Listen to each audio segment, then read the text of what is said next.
Agora?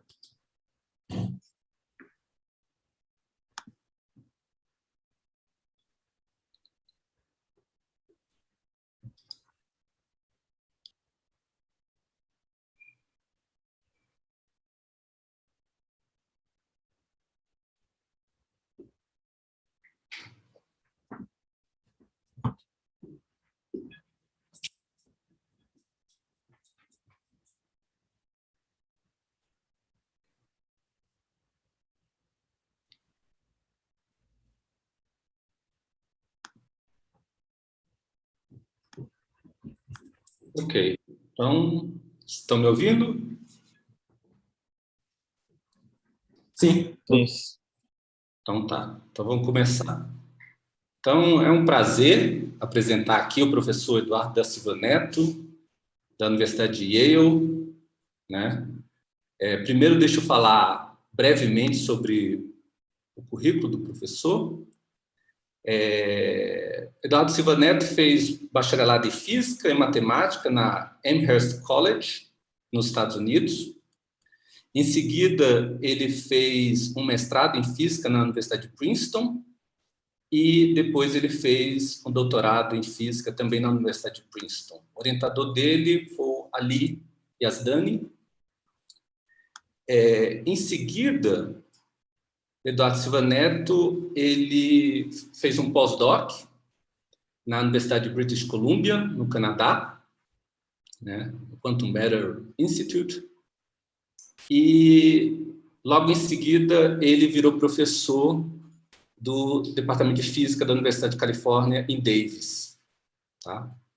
Ele ficou 4 anos na Califórnia e depois ele se mudou da costa oeste para a costa leste e ele foi para a Universidade de Yale, onde ele é professor atualmente. Tá?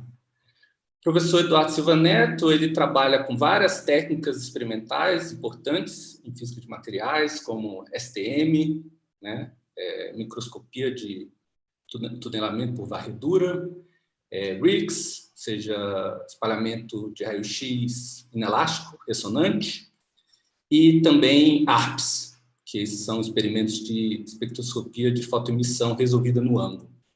Tá? O Eduardo Silva Neto trabalha com vários tipos de sistemas, cupratos, supercondutores, também materiais topológicos, e ele aplica essas técnicas avançadas para a gente tentar entender o mecanismo microscópico responsável pela supercondutividade nesses materiais. Então, é um prazer ter o professor Eduardo da Silva Neto aqui.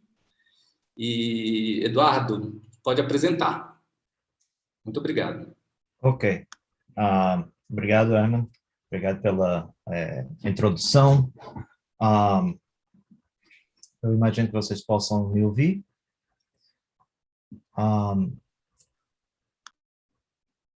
Correto?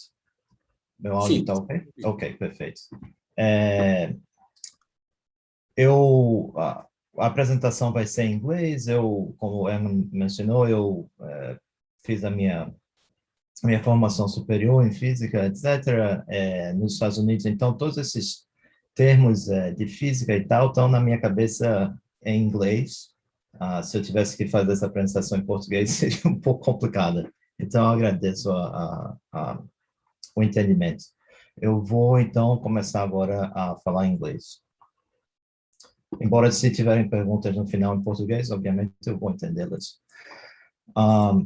So I'm going to talk about superconductivity and unconventional superconductors, okay? And some of the themes that I'll be discussing today are going to be a little bit similar to what Rafael Fernandes an hour and a half ago was talking about, but in the context of twisted bidirectional graphene. But lots of these themes in unconventional superconductors apply to many different materials.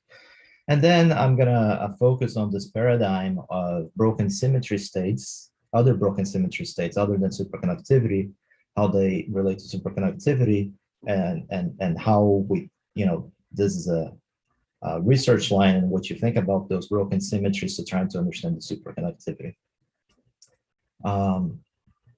So I'll just start a little bit with talking about a little bit about unconventional superconductors. Of course, you know, it's 2021, so we're celebrating 110 years of superconductivity that was discovered by Kamerlingh-Onnes in 1911. You've probably seen a picture of this guy with the nice mustache before this week. And for superconductors, have two key characteristics. They're perfect conductors and they expel magnetic flux, okay? Now, all this phenomena happens below a transition temperature.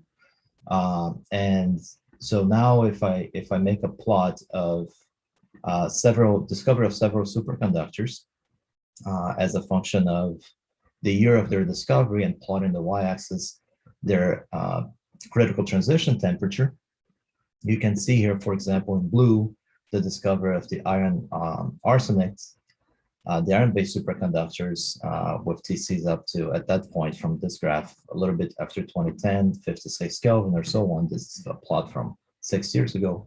There are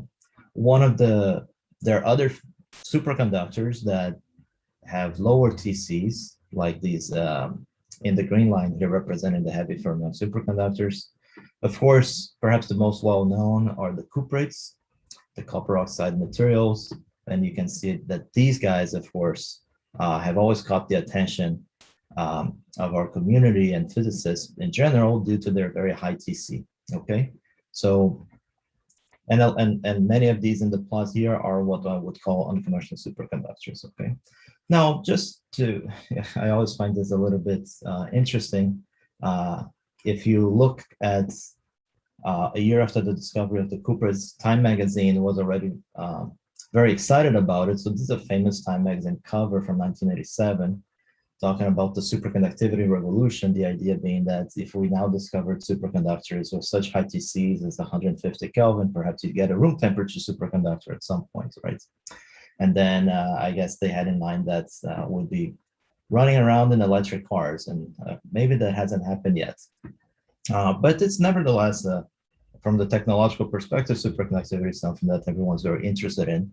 So I thought it was curious to look at this 2010 Scientific American cover. They had this issue where they talked about the 12 events that will change everything. And it's curious to revisit this now. So let me zoom in here. And they talk about, it's a little bit granulated, but they talk about nuclear war, fusion energy, human cloning.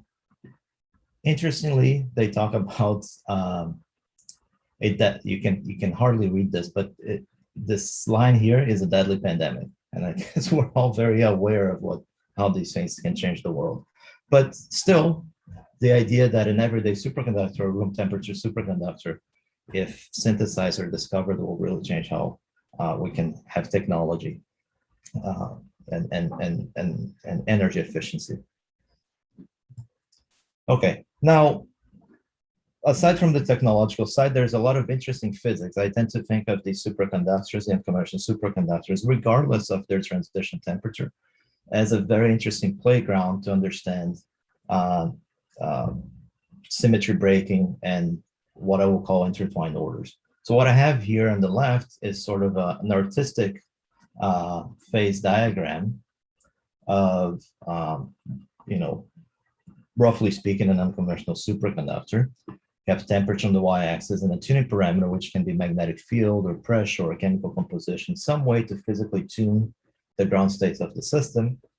And you have your magnetism, superconductivity, of course. But it can also have all sorts of other symmetry breakings, like nematicity and charge density words, okay? So there are many materials that would, from this very broad definition, fall into the category of an unconventional superconductor, such as the high temperature cuprates and the iron-based superconductors, which are the ones I'm going to talk about. But regardless of their TC, they share a lot of interesting physics, okay? And I guess I could have added twisted bilayer graphene here as well, sharing a lot of these broken symmetry states. So to be a little more specific, right? So one is nematicity. It's rotational symmetry breaking. So you can imagine that if I'm sitting at this point in the phase diagram, the electronic states, the quantum states of the electrons, they will in a otherwise square lattice, they will not care whether they're traveling along the x direction or whether they're traveling along the y direction, okay? But those electrons can spontaneously break the fourfold rotational symmetry at lower temperatures into a twofold rotational symmetry in this example, which would be a nematic state, in which now maybe the electron prefers an x direction instead of the y direction. And you can measure these things, say, by measuring the resistance along x versus the resistance along y, and seeing that below this transition temperature or at low temperatures, these things become inequivalent. Another example is what I call charge order, or I'll sometimes call it charge density wave, it's an example of translational symmetry breaking. So you can imagine that perhaps you have a square lattice of, say, copper atoms, but these can be any atoms. And if I was to ask you, going left to right, where the electrons are located, typically you'd say that they are located near the atoms and they follow the periodicity of the lattice. But perhaps, very broadly speaking, at low temperatures, some of those electronic states may decide to form a new periodic pattern. And now if I take a cut from left to right, this periodic pattern might really not care at all about the location of the underlying atoms and the underlying lattice. Okay, so this will develop a new periodicity. And so now this breaks the discrete translational symmetry of the lattice, and this is another example of a broken symmetry state. Okay, so let me give you what I would call the intertwined orders paradigm for unconventional superconductors. It is unclear how these broken symmetry states depend on one another. Okay, so if you say, if you were able to suppress nematicity, what happens to superconductivity? Is it enhanced? Is it suppressed? Are they competing or cooperating? Or perhaps they are all connected in such a way that you can't have one without the other, okay? Now, let's make a comparison of what I would call a conventional superconductor following BCS and so on. But in a more general way, I would say that a conventional superconductor is one where the normal state from which the superconductivity emerges is relatively simple, okay? It's a metal, doesn't really have any tendencies to break any other symmetries. An unconventional superconductor, on the other hand, would be characterized by a normal state that is itself, you could call it exotic, where you have other broken symmetry states that are possible, whether it's, you know, if you tune the system, it may decide that it wants to be a magnet and not a superconductor, or that it might develop charge order or nematicity, and maybe multiple symmetry breakings at the same time. Okay, so the paradigm would be that the better understanding of unconventional superconductors really depends on a better understanding of those other broken symmetry states, because they're all connected. Okay. So what I want to do, I'm an experimentalist, so I want to tell you a little bit about some of the, you know, state-of-the-art experiments to address these sorts of broken symmetry states, to measure them. And so I will tell you how we can visualize these broken symmetry states using scanning tunneling microscopy and spectroscopy. And I'll give you an example of this around detecting and measuring nematicity in iron-based superconductors. And then I'll also give an example about charge density waves or charge order and the cuprates. And in doing so, I'll also talk about other techniques. As I was mentioned in the introduction, I also do experiments that involve light-matter interactions, such as resonant inelastic X-ray scattering and negative result photoemission spectroscopy. So I'll also discuss how these experiments can be done in a complementary way to address these broken symmetry states. So the first example is nematicity in this iron, selenium, sulfur system of iron-based superconductors. I'm going to show some, this is projects that we have ongoing, so I don't really have any, you know, huge results yet to report, but it will give you an idea of how these experiments are done, which is my main goal, is to introduce everyone to these techniques. So I'll mention that this has been a collaboration for these projects between Yale, UC Davis, where I was before, Canadian Light Source, Quantum Matter Institute at UBC, and Ruhr University and in Ilya Aryadine's group. So And the two key people for this study are my students, Morgan Walker and Timothy Boyle. Okay. So here's the phase diagram of the system. It's a nice system to look at because as you substitute sulfur in place of selenium, you can go from this orthorhombic phase, which is where the structure follows the nematicity. Okay, so if I was to look at a state under this green area, perhaps even in the superconducting state, the thing is characterized by rotational symmetry breaking. Typically, you may want to study the difference between this phase and, say, the fourfold symmetric phase by going up in temperature, but this system allows you to do everything at low temperatures and just change the sulfur concentration and go into a fourfold rotational symmetric state. Okay. So the first experimental technique that I want to describe is the scanning tunnel microscopy, okay, and spectroscopy. And here's a cartoon picture of how this works. What you're going to do is that you're going to bring a sharp metallic tip with hopefully just one atom at the end of the tip, and you bring this in close proximity to a clean surface of the material that you want to study. And the separation between this tip and the surface is in the order of a few angstroms. Now, you can apply a bias voltage between the tip and the sample, just a small bias in the order of, say, 10 millielectron volts, something very small. Classically, an electron on the sample will not be able to be ejected and go into the tip. But quantum mechanically, the overlap between the electron wave functions on the sample and the tip allow you to have quantum tunneling, okay? So quantum tunneling is the primary operating principle of the STM. Now, there's this website here that has fantastic animations of various techniques that we use. These are not mine, but here's the source. And I'll just play this one, and I'll use another one later on. But this one will show you the operating principle of the STM. If it will play.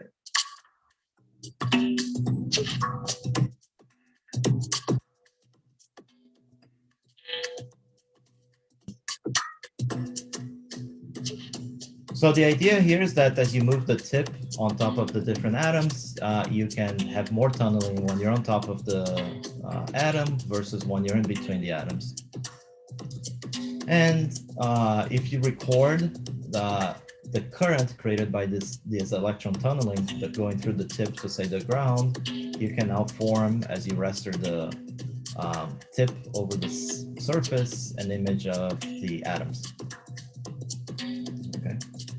So just very simple animation gives you an idea of how this thing is operated. And I'll just leave it on a little bit longer for the credits of those folks who did this very useful animation.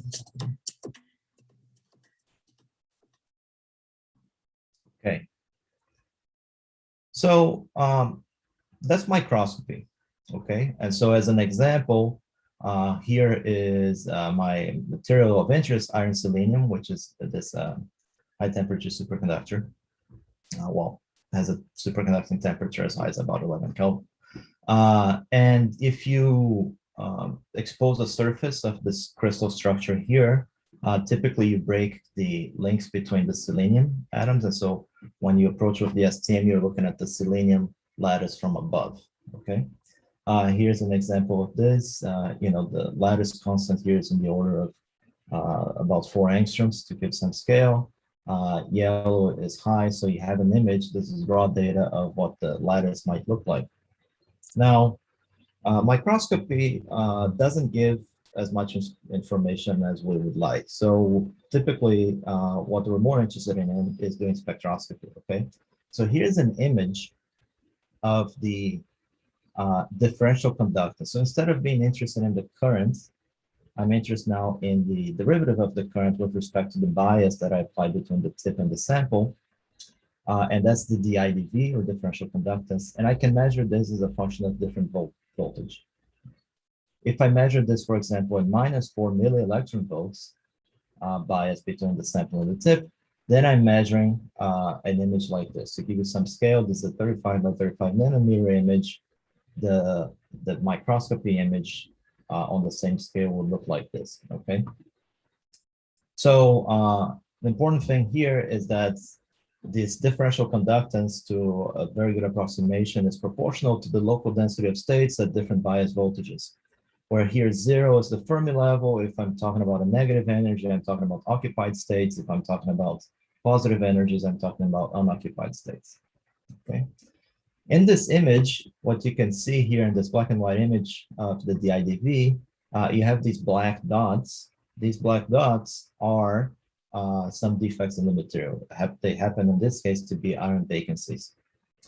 Around these black dots, you see a lot of wave-like patterns, much like you would see if you dropped a rock on a pond and you see all those waves emanating from it, okay? So now the question is, what causes these wave-like patterns around the impurities, okay? And this is coming from a phenomenon called quasi-particle interference that's been very powerful in helping us study a variety of unconventional superconductors over the decades, the last 20 years, more or less. I'll give you a very simple cartoon explanation of what's going on. Imagine that I have the surface of the material here on my right, and now I add an impurity to it.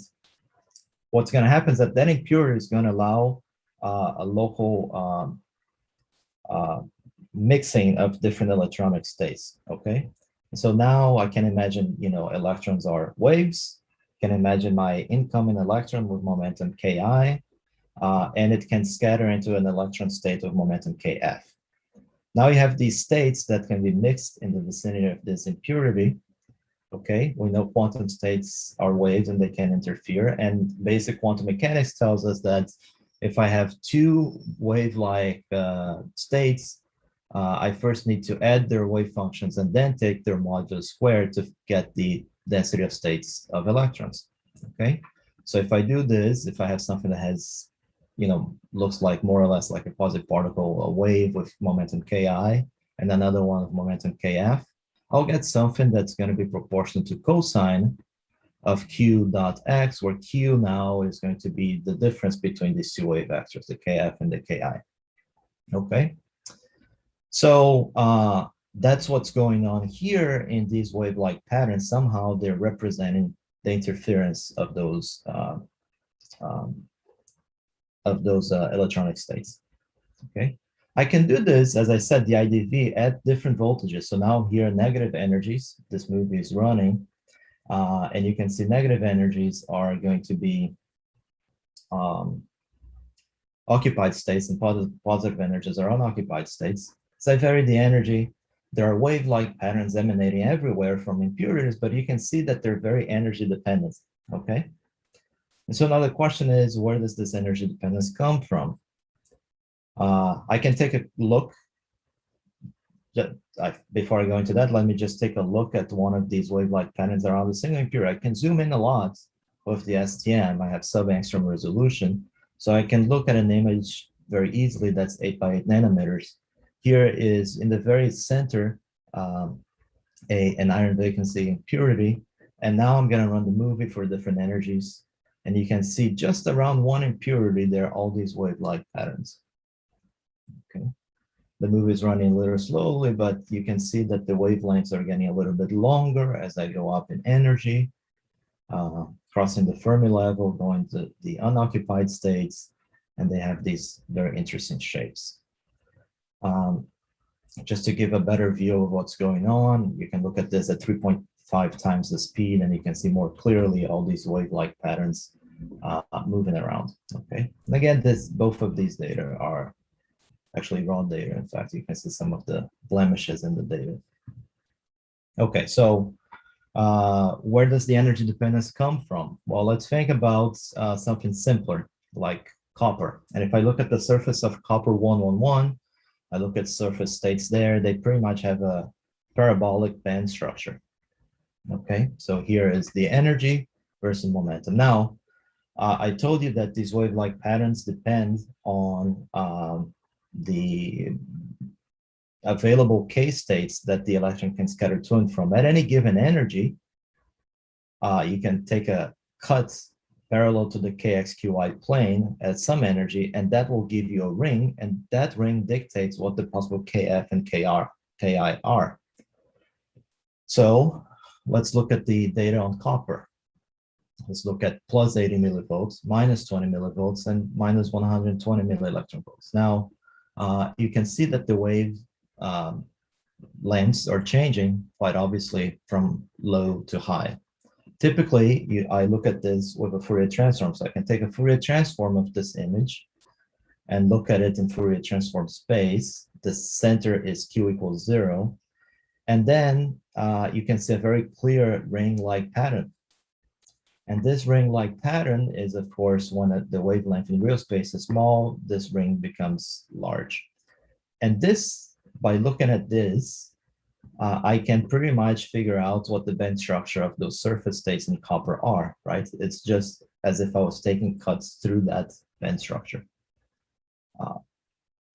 Beyond, being able to back out the band structure, more or less, you can, this is also very powerful to look at, say, symmetry breakings, rotational symmetry breakings in the iron selenium sample, okay?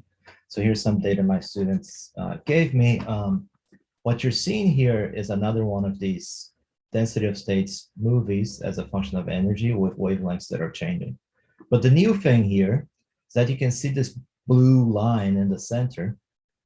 And if you pay close attention, perhaps when we go to in several of these energies, you can see that on the right side of this line, you have a lot of wave-like patterns in one direction, and on the left side, you have wave-like patterns that seem 90-degree rotated in respect to the ones on the right, okay? So what this is here is a domain wall between two different nematic domains, okay?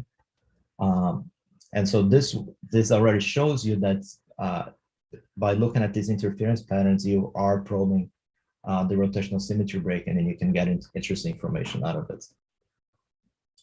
I wanted to now, instead of looking at the movie, let's just take a few different energies, okay? Again, an image that has the quasi-particle interference signal and the domain wall here on the bottom right. But again, I want to take the Fourier transform on, say, the top left domain, and you can see that the Fourier transform is very much twofold symmetric, okay? So this also is a way to look at this rotational symmetry breaking as a function of energy and so on. To give you some idea, bringing this back to how one thinks about band structures, I'm going to take two cuts on this data along, say, QA, which is the horizontal, and it's going to be plotted on the left side here, and along QB, which is the vertical, and it's going to be plotted on the right here. And for every time I take a cut for different energies, I get a new row, and so now I have an image of the dispersion of these things, okay? And so you can see, for example, when I cut along the vertical direction, there are many well-defined peaks in this data that are dispersing away to higher wave vectors as I lower the energy, okay? So again, these Q vectors that I'm observing in the Fourier transform of the SCM data have to be somehow related to the scattering events and KFK initial from the band structure. So now I need to complement this with some other technique that I can measure the band structure with. So what I'm going to use is angle resolved photoemission spectroscopy. And again, I'm going to rely on this website and the great videos that they have to give a little video about photoemission, about the technique, okay? So in this video, they're going to start thinking about a more or less isotropic electron system. You have many electrons with different energies, but if I select a particular electron with a particular energy, at that given energy, it might be moving in various directions. And every time that I see it moving with a certain speed in a given direction, I can record this velocity, right? And if I have an electron that's more energetic, it might have, I will plot the velocity and it will look larger. From this, I can extract the momentum of these electrons, and for various energies, I can form basically energy versus momenta and create my band structure, right? So now, what the what this experiment is, if it's somehow I'm able to send in light, a photon, and eject that electron, and somehow from that ejected electron back out what the momentum and energy of the electron was in the sample, then I can reconstruct that band structure.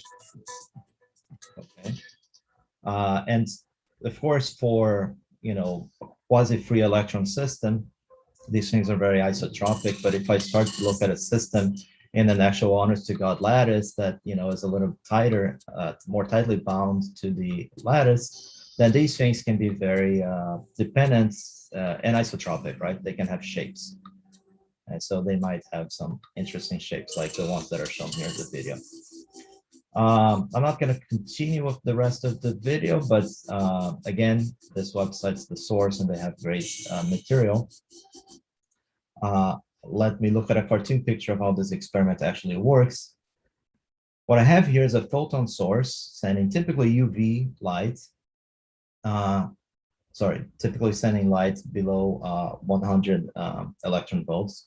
Can be larger, but typically you do this around 20, 30 electron volts or so.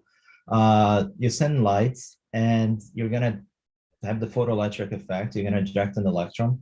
And now if you can detect the angle from which of ejection of this electron from the material, from which you can back out through momentum conservation laws what the momentum of the electron was when it was in the sample. And as it comes through an energy analyzer, hemispherical analyzer, that will now figure out what the energy of that electron was. Now you can reconstruct your band structure. And a typical way you look at this data is by taking a cut along a particular momentum direction versus energy, and you can get these band dispersions. We can compare this to what we measure with STM, right? So what I want to do here is I want you to look at this blinking arrow on the left, because I'm trying to look at us, and this blinking left arrow, this blinking arrow connects 2 points in momentum space, K initial and K final. They happen to be symmetric, so essentially we're connecting 2K as a function of a particular energy. And I expect that to be equal to the Q that I measure in my Fourier transform STM data. So that arrow, that double arrow, I'll put it in the same size over here, okay, on the STM image. And next, what I'm going to do is that I'm going to start varying this is just a geometrical consideration. I'm going to vary this arrow going up, and as it changes energy, the double arrow is going to decrease, and my prediction for what the QPI should be is also going to decrease on this image, right? So moving this very slowly, you can see that, again, as I go up, the scattering process is going to a smaller wave vector, and it agrees really well with the STM data, okay? And so from this, you can sort of understand how you can back out this kind of information.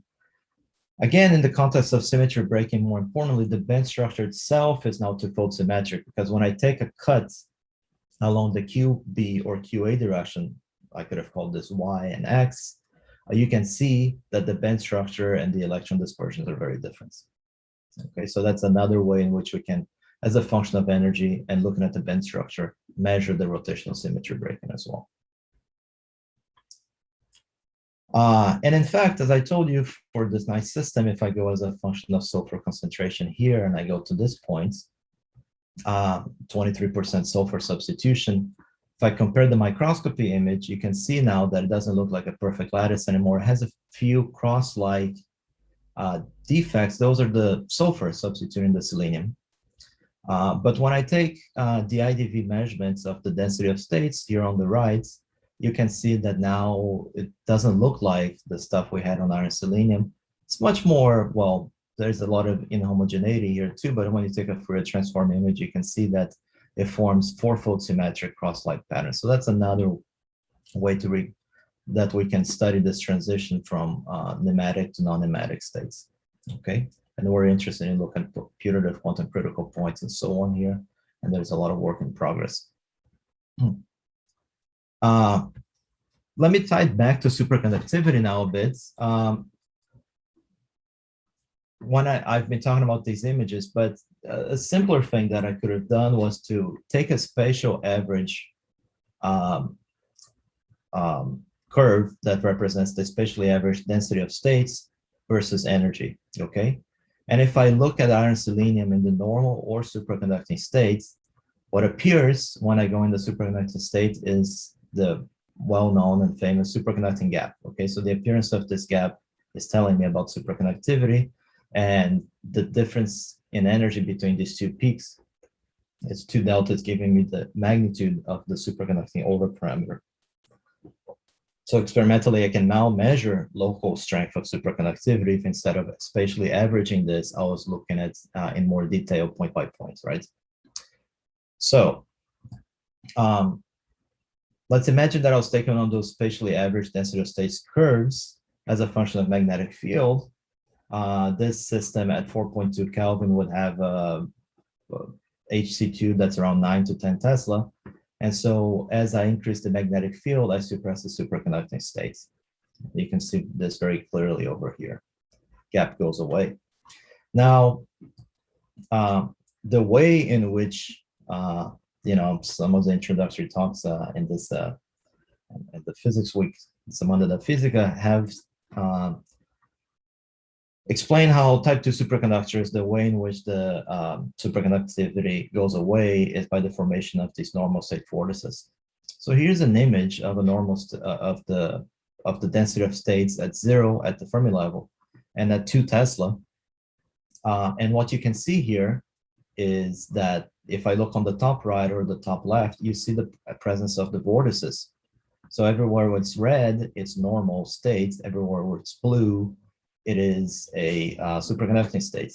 Now, hopefully you can see that when I look at the top right or the bottom left, these vortices are not circular or fourfold symmetric at all. They're twofold symmetric. They're oval. And in between, a lot of vortices get pinned to the domain walls, which is also a curious thing. Let's look at one vortex more closely. Okay, so I'm looking at this vortex, and let's take a constant radius around it. I have here in black the average superconducting gap away from the vortices. In green, this green curve here is when you measure the density of states right in the middle of the vortex, and you can see that the superconducting gap is suppressed. You have this Diene state in the center, and then on the sides, you have on the right, the colors are not great, but basically this shallower curve here.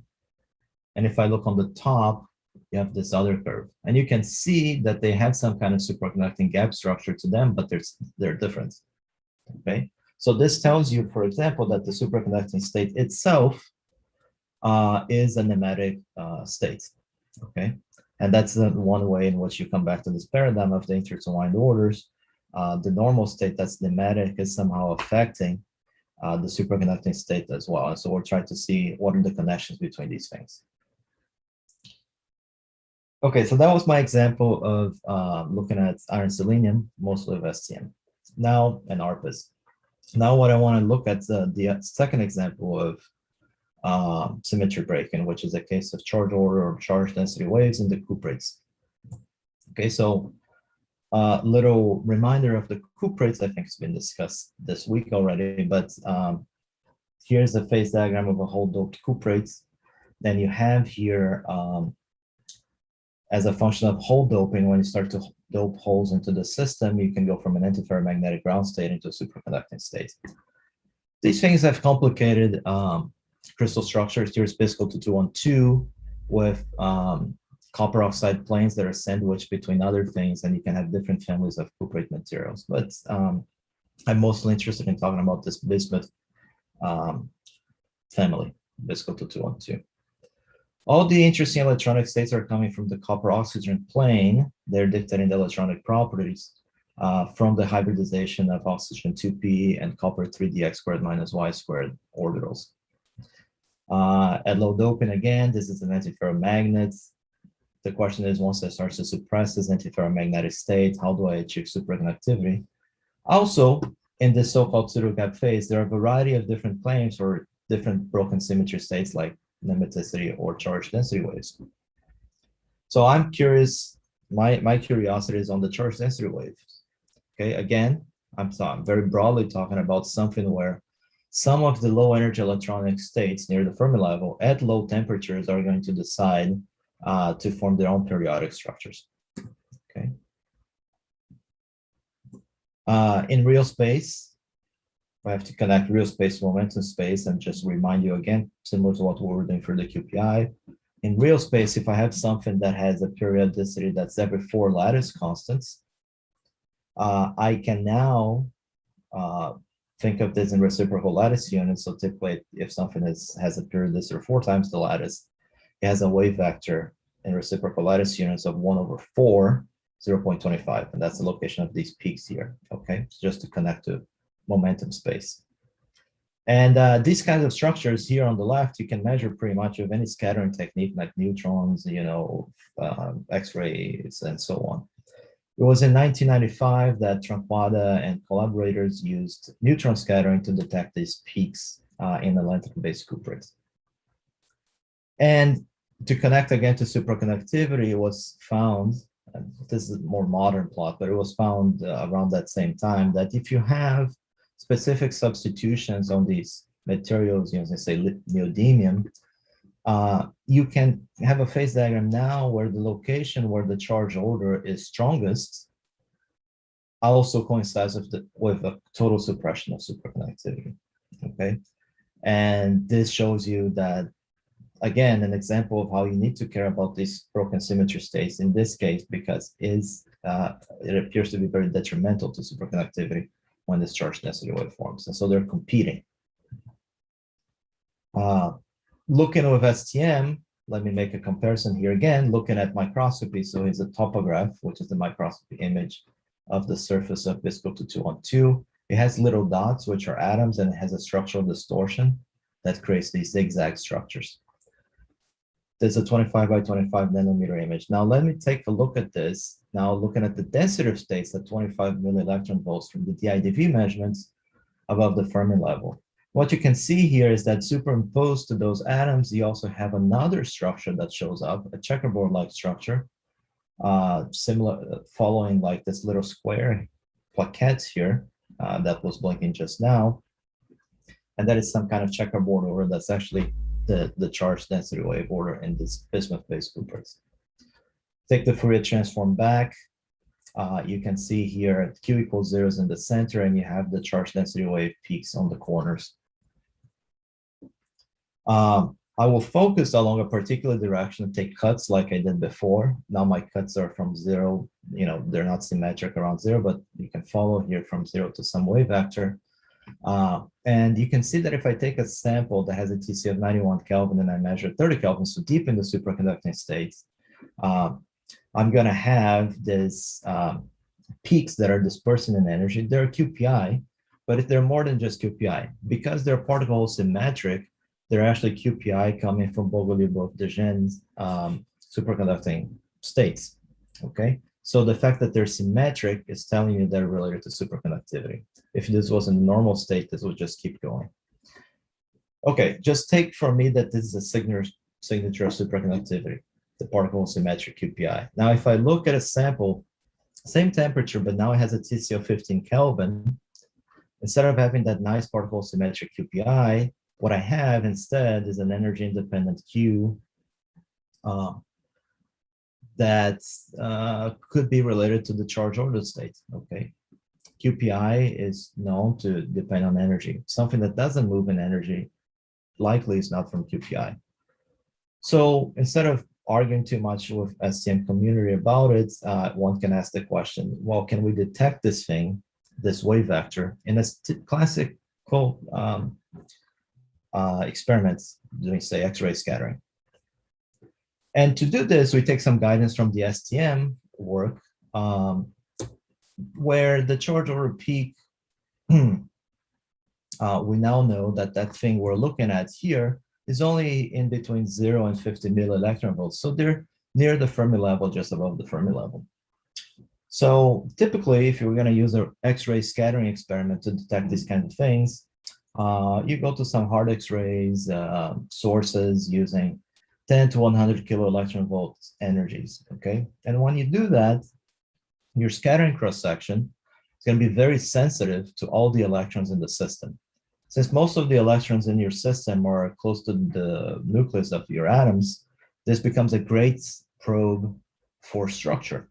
It gives you the position of the atoms and structural and the structural composition of your material. That's not what we want. What we want is to detect electronic states related to the copper 3D orbitals near the Fermi level, and only those, none of the other, hundreds of electrons that might be in a unit cell of PISCO. So the trick here is to use quantum mechanics to help you. Here's the cross section for X-ray scattering Thomson term first, and the second order, and the term coming from second order perturbation. This is the Kramers-Heisenberg equation. It's also used for explaining Raman spectroscopy. Now here, the idea is that if I tune the incoming photon energy, there will be some peaks in the absorption spectrum that tell me that I have a resonance. What's going on here, this peak here at 932 electron volts matches the energy separation between a copper core 2p states and the lowest unoccupied states near the Fermi level. So now this thing gets absorbed, sends an electron into an intermediate state, which is this end state in the equation. It's now going to be sensitive to the separation between this intermediate state and the original state.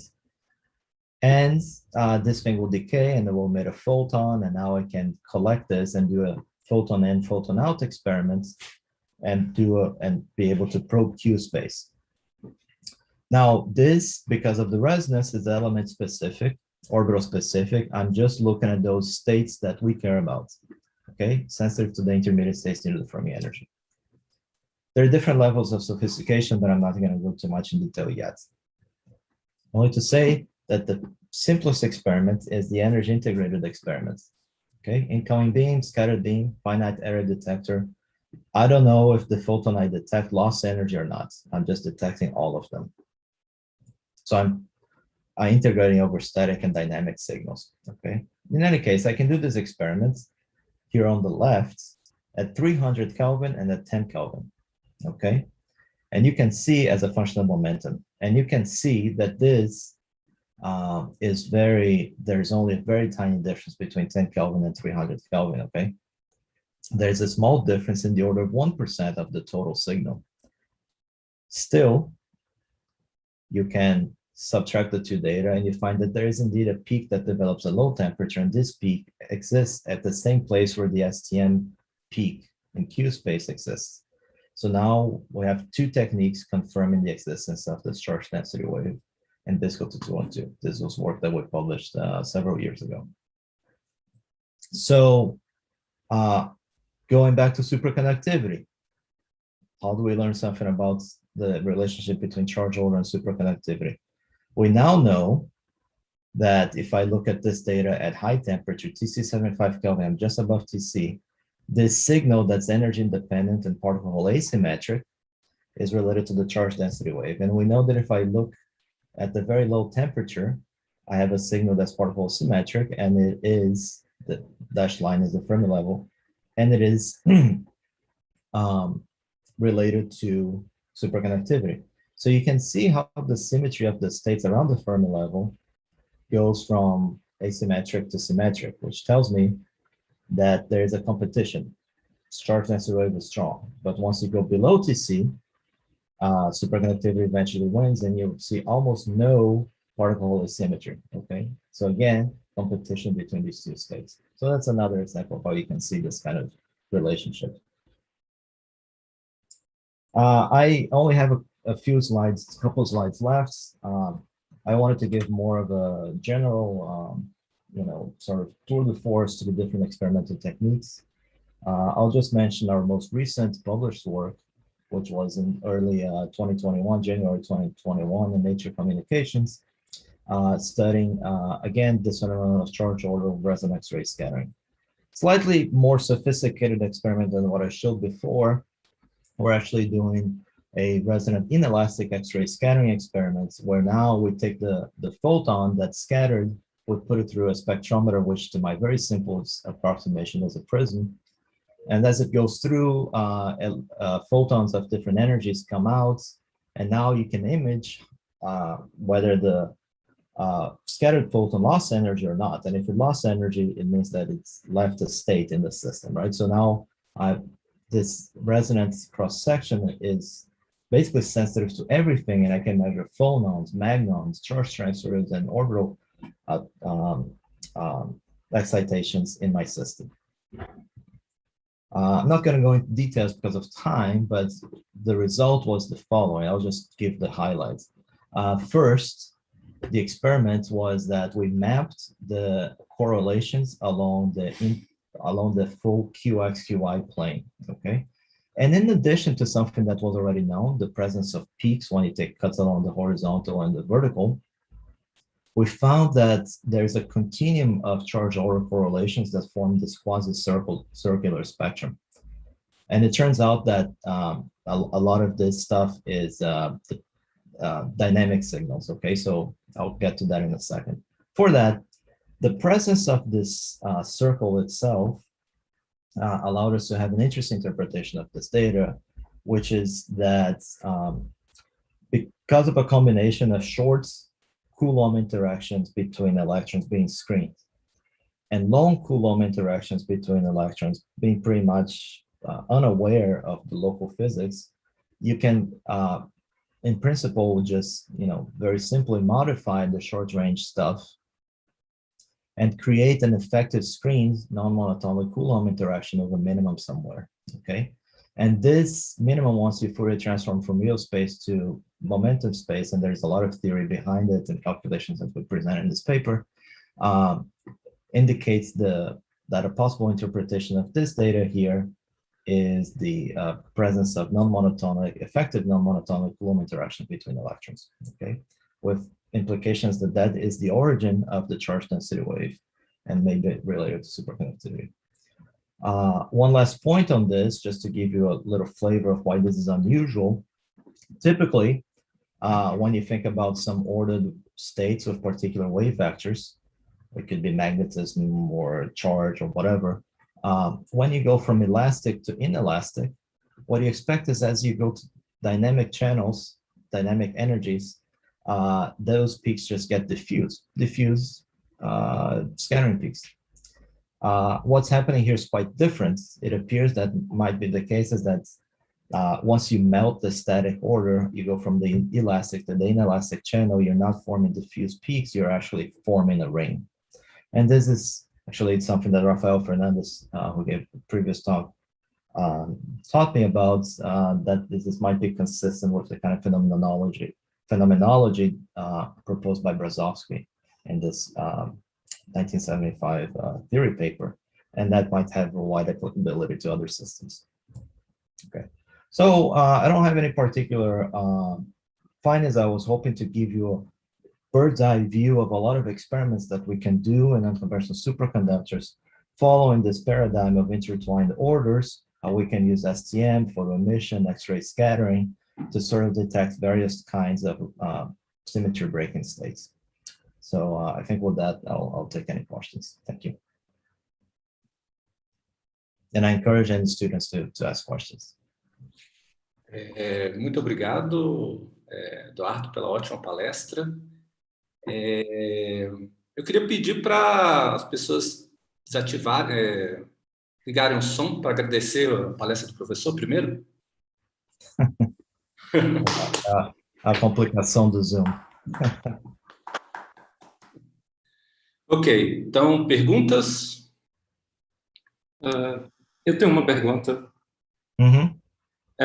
Eduardo, muito obrigado pela apresentação. Eu queria saber se nos iron selenais se tem alguma evidência experimental para a formação do estado supercondutor do paired-length wave, porque essa fase foi descoberta nos cupratos, mas eu nunca vi nada relacionado fora dos cupratos. Se tem alguma evidência? Não, eu não tenho conhecimento de nenhuma evidência, não. Os outros sistemas onde isso talvez seja mais fácil de achar, se você estiver perguntando sobre universalidade, né, seriam nos heavy fermion superconductors, serum cobalt indium 5.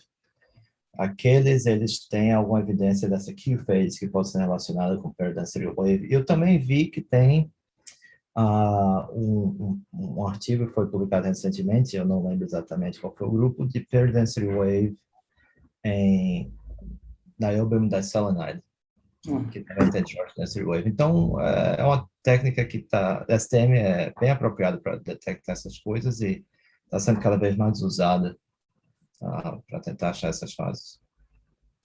Certo. Muito obrigado. Mais alguma pergunta? Eu queria que os alunos também fizessem alguma pergunta.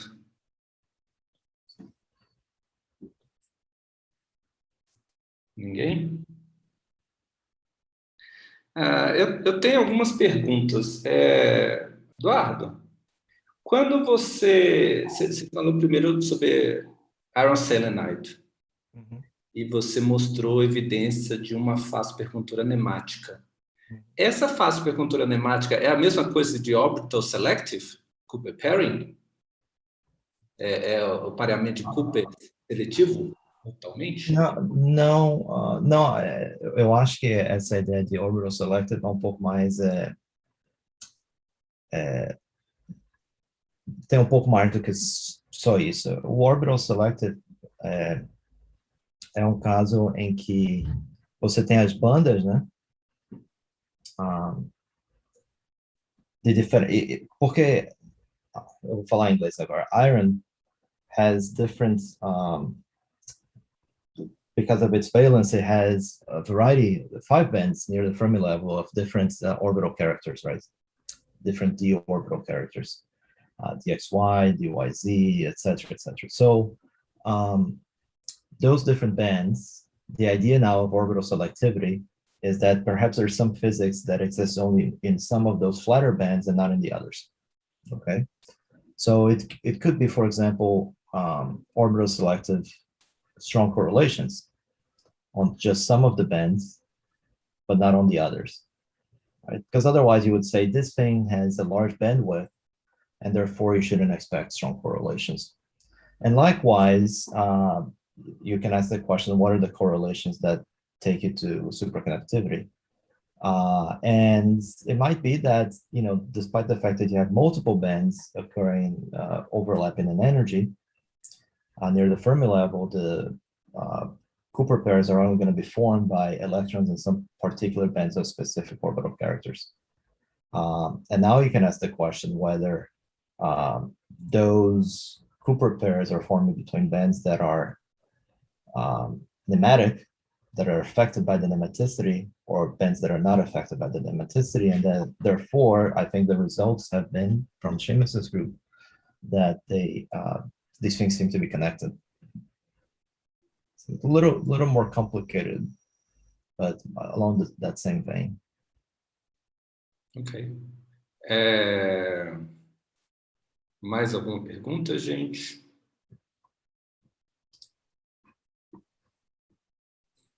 Então, vou fazer uma outra pergunta sobre essa evidência recente que você teve dessa fase de charge order com quase circular, né?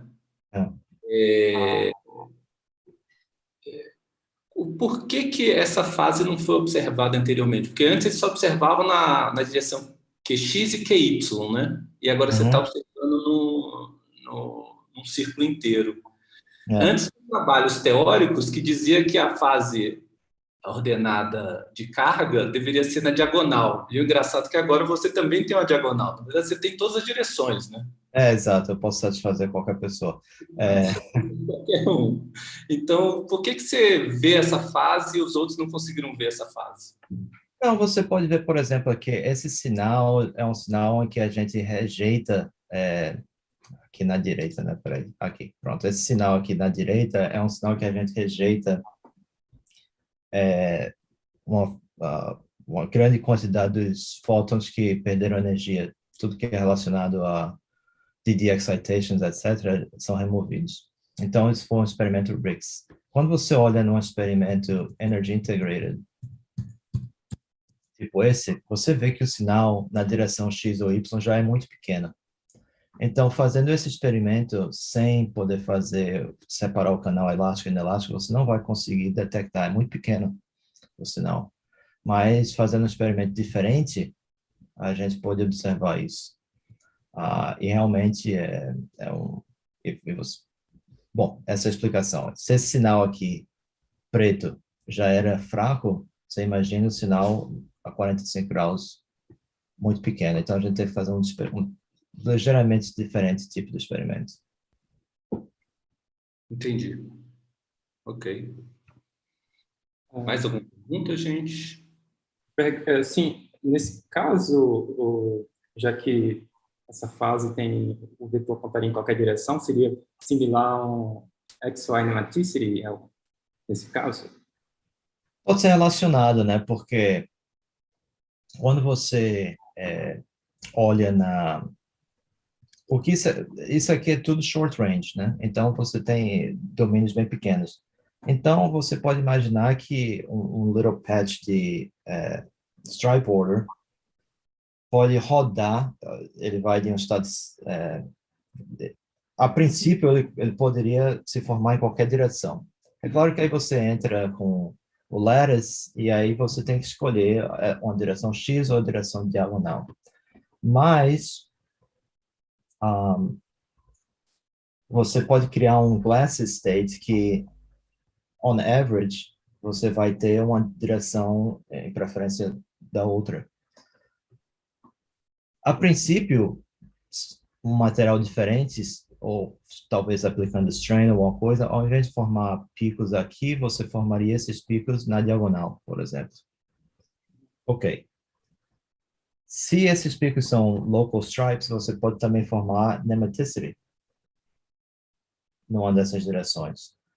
Eu acho que a gente fala isso no nosso artigo, isso é relacionado talvez com a observação que foi feita por torque magnetometry, comparando o nematic director em YBCO e em mercury cuprates, que são rodados 45 graus.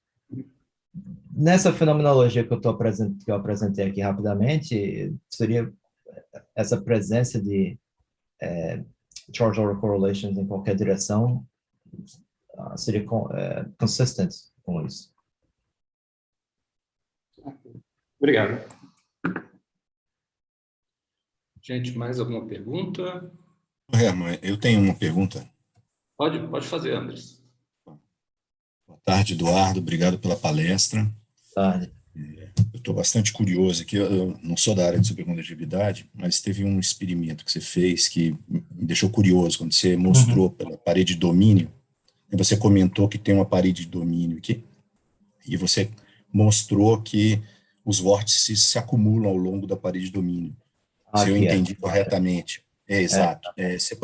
Você tem alguma explicação do porquê que isso acontece? Olha, a gente não pensou muito sobre isso porque já existem algumas publicações sobre essa parte específica anteriormente. Eu acho que a explicação é mais ou menos assim. Uma interpretação seria que, como o estado supercondutor tem uma preferência em ser nematic, em ser simétrico, twofold symmetric, ele prefere estar num domínio ou no outro. O vórtice é o estado normal. Então, quando o vórtice é criado, se você olhar aqui nesse domain wall, é onde exatamente você pode imaginar que o parâmetro de ordem da nematicidade é 0. É positivo aqui, negativo aqui, por exemplo, mas aqui no domínio wall é 0. Então, o vórtice, que é um estado normal, vai preferir ir lá porque o estado supercondutor prefere estar no domínio nemático. Mais ou menos é o que eu lembro das interpretações dos experimentos que foram publicados desse tipo anos atrás. Curiosidade. Alguém já tentou fazer um estudo de supercondutividade com SPSTM, com Spin Polarized Scanner Tunnel Microscope? Você acha que teria alguma diferença em fazer experimentos com SPSTM? SPSTM é um pouco mais complicado e a maioria dos experimentos, né? Esse é o experimento em que a sua ponta, para explicar para A todo ponta mundo, exato. Eu ia te perguntar que ponta que você está usando. não, a ponta é normal, metálica, mas não magnetizada. Mas você pode usar uma ponta magnetizada, né? Nesses materiais não existem, eu acho, não existem experimentos com SPSTM que deem muitas informações. Curiosamente, o lugar onde a SPSTM é super útil são nos experimentos do grupo de Princeton, meu antigo orientador Aryadine, onde você tem iron chains, que são da largura só de um átomo, sobre um supercondutor, que é tipo LED, né? E na ponta desses iron chains você tem Majorana zero bias states, que são relacionados com supercondutores topológicos. Então, na verdade, em supercondutores topológicos, o uso de SPSTM dá bastante informação, permite você descobrir que esses estados de supercondutividade topológica existem. Obrigado. Mais alguma pergunta, gente? Eu tenho uma rapidinho, Renato. Pode ser, pode. Eduardo, parabéns aí pela palestra.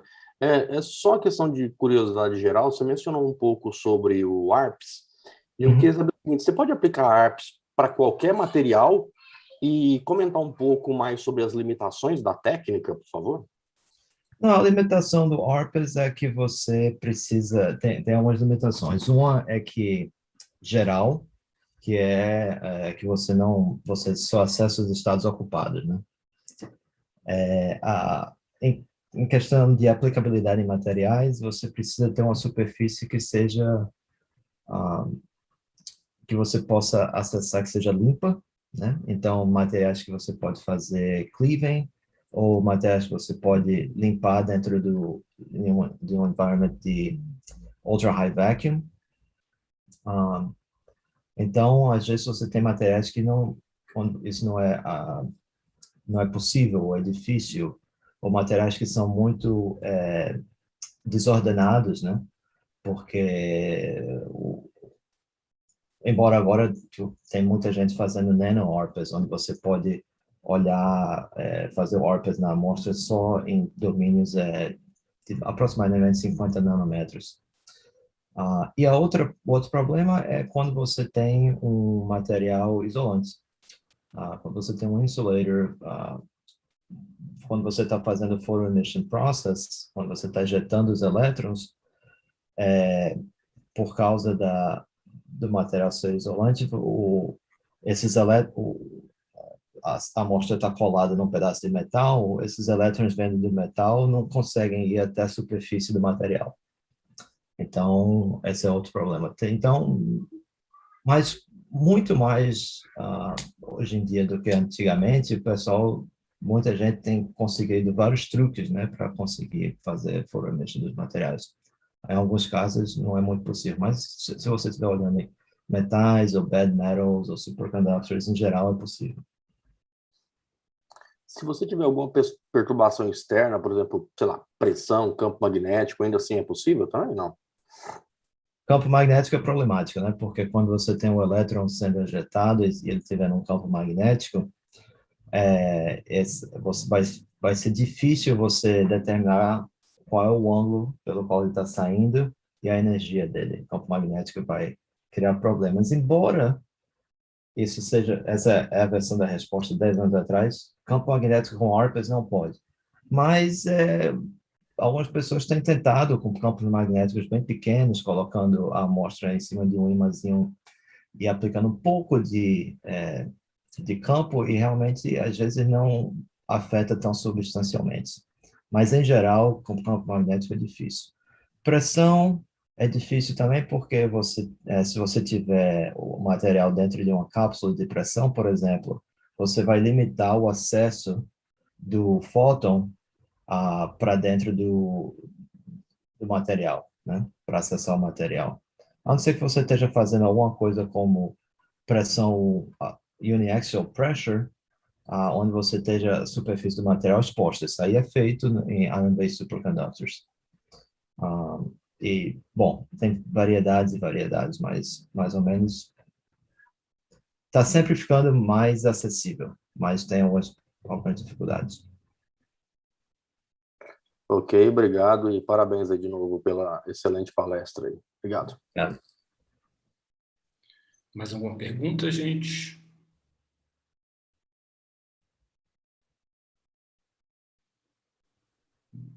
Nenhuma? Bom, então vamos agradecer novamente o professor Eduardo da Silva Neto pela ótima palestra. Eu pedi para abrir o microfone aqui para a gente agradecer. E obrigado, Eduardo. Ótima palestra. Foi Obrigado pelo convite. muito esclarecedora o estado da arte do ponto de vista experimental. Então, acho que tem muitos desafios aí, né? Principalmente, eu queria ver essa fase PDW sendo observada nesses materiais, mas, por enquanto, poucas evidências, né? Só dos chamos, né? Mas a gente está trabalhando nisso. Beleza. Ok. Obrigado. Então, a gente encerra a transmissão agora, né? Vanuildo? Sim, eu vou encerrar a transmissão. Só voltando ao PDW, talvez em heteroestrutura, tipo uma rede que está heavy condor, talvez seja observado. Não, mas é algo, é só assim, o desejo, né, que aparecesse um PDW nesse tipo de sistema. Daqui a pouco chega. Muito obrigado, Eduardo. Até mais. Obrigado. Encerrou a transmissão? Sim. Então, Ok. obrigado.